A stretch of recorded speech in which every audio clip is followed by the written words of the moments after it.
আজকে আলোচনা করব যারা আধ্যাত্মিক চর্চা করতে চান তাদের জন্য প্রাইমারি স্টেজে কী করা উচিত। আপনার যারা স্পিরিচুয়াল ডেভেলপমেন্ট করতে চান, আত্মিক উন্নয়ন করতে চান বা স্রষ্টার সান্নিধ্য লাভ করতে চান, তাদের জন্য কিছু রুলস অ্যান্ড রেগুলেশন আছে। আপনি একটা জিনিস খেয়াল করবেন, একটা চারা গাছ যখন ছোট থাকে আমরা তখন কিন্তু বেড়া দিয়ে এটাকে সারাউন্ড করে রাখি যাতে কোনো পশু এই আঘাত করতে না পারে। এটাকে প্রোটেক্ট করার জন্য আমরা সিস্টেমটা করে থাকি। তো বিষয় হচ্ছে, আপনারা যারা নতুন ধর্মপথ যাত্রী, যারা নতুন স্পিরিচুয়াল ডেভেলপমেন্টের জন্য কাজ করছেন, যারা এই পথে নতুন, তাদের জন্য কিছু রুলস অ্যান্ড রেগুলেশন আছে। তাদের জন্য সবচেয়ে প্রধান বিষয় হচ্ছে কি, আপনারা পারতপক্ষে একটু নির্জন বাস অবলম্বন করবেন। নির্জন বাস বলতে বোঝাচ্ছি, সেটা আপনার বাসা, আপনি একটু ধ্যান করতে পারেন। আপনাকে টাইম শর্টিং করতে হবে। আপনি যদি পারেন মসজিদে ধ্যান করতে পারেন। আপনার যদি সময় থাকে আপনি বেশি করে ধ্যান করবেন, এবং সেটাকে আমরা নির্জন বাস বলে থাকি। আর আরেকটা বিষয় যেটা না বললেই নয়, সামাজিক মেলামেশাটা কমাতে হবে। সামাজিক মেলামেশা, যারা নতুন ধর্মপথ যাত্রী তাদের জন্য একটা বড় অন্তরায়, খুব একটা বড় ধরনের সমস্যা। তার মানে আপনার যারা অনেকে আছে দলের সঙ্গে বা বিভিন্ন সিম্পোজিয়াম, বিভিন্ন সেমিনার, বিভিন্ন জায়গায় তারা মেলামেশা করে, এতে হয় কি তাদের আত্মিক ডেভেলপমেন্ট একটু বাধাগ্রস্ত হয়। আর আরেকটা বিষয় সবচেয়ে যেটা মোস্ট ইম্পর্টেন্ট, একেবারে সবচেয়ে বেশি যে গুরুত্বপূর্ণ, সেটা হচ্ছে আপনাকে সবসময় অল দ্য টাইম আপনাকে ডিজায়ার করতে হবে, আমি আল্লাহকে পেতে চাই, আমি স্রষ্টার নৈকট্য অর্জন করতে চাই। এটা আপনার হৃদয়ে এইভাবে বদ্ধমূল করবেন যে জগতের যাবতীয় কার্যকলাপ যেন আপনার মনকে অ্যাফেক্ট করতে না পারে।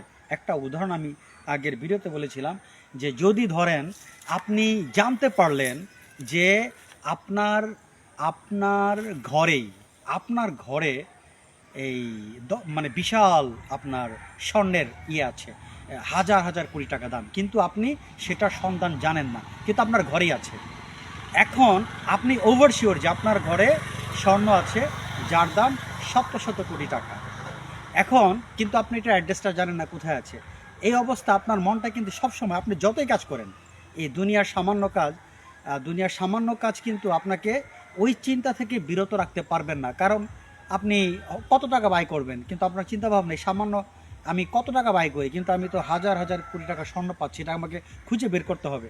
এই মত অবস্থায় যদি আপনি আপনার যদি কয়েকদিন কেটে যায়, এই কয়েকটা দিনে কিন্তু আপনার মন থাকবে ওই স্বর্ণের দিকে, অথচ আপনি পরিবার পরিচালনা করছেন, স্ত্রীকে ভালোবাসেন, সব কিছু করছেন, কিন্তু আপনার মনের ভিতর যে ধ্যানটা, ওই স্বর্ণটা আমার বের করতে হবে, স্বর্ণটা পেলেই আমার অর্থনৈতিক সমস্যা চিরকালের জন্য বন্ধ হয়ে যাবে, আমার আর কোনো সমস্যা হবে না। আপনি এটা ভালো করে জানেন, যার জন্য আপনার পাগলের মতো কিন্তু ওই স্বর্ণর দিকে আপনার মন, আপনার কিন্তু আর কোনো দিকে মন নেই। ঘুমাতে গেলেও স্বর্ণের কথা মনে পড়ে, কাজের মধ্যে স্বর্ণের কথা মনে পড়ে। এখন আপনার এইভাবে যদি দিনকে দিন মাসকে মাস কেটে যায়, আপনার কিন্তু এই যে যত কাজ করছেন পার্থিব কাজ, এইগুলো আপনাকে অ্যাফেক্ট করতে পারবে না। এখন যেই স্বর্ণর জন্য আপনি এতটা পাগল, আর আপনি যদি আল্লাহ পাককে পান, তাহলে আপনি কতটুকু তার আপনি বুঝেন, তিনি কত মহান, সারা জগতের মালিক। সো আপনাকে এই হৃদয় থেকে, একেবারে গভীর থেকে আপনাকে ডিজায়ার করতে হবে, আমি তাকে পেতে চাই, তাকে পেতে চাই, তাকে পেতে চাই। এটা আপনার হৃদয়ে গভীরভাবে আপনাকে এটা প্রথিত করতে হবে, রুট করতে হবে। আর এইভাবে যদি আপনি নির্জন বাস অবলম্বন করেন, সোশ্যাল ইন্টারাকশন, সামাজিক মেলামেশা থেকে দূরে সরে থাকেন, এবং আপনি যদি যতটুকু সম্ভব আপনি যদি স্পিরিচুয়াল ডেভেলপমেন্টের জন্য কাজ করে থাকেন, কিন্তু you must have an aim, সেটা হচ্ছে কি বদ্ধমূল থাকা, আমি আল্লাহকে পেতে চাই, এইটা আপনি সবসময় ধ্যান করবেন। এইভাবে যদি আপনি কাজ করে থাকেন, আপনি ইনশাআল্লাহ অবশ্যই আল্লাহ পাকে পাবেন। কিন্তু আপনাকে সিস্টেমেটিকভাবে যেতে হবে।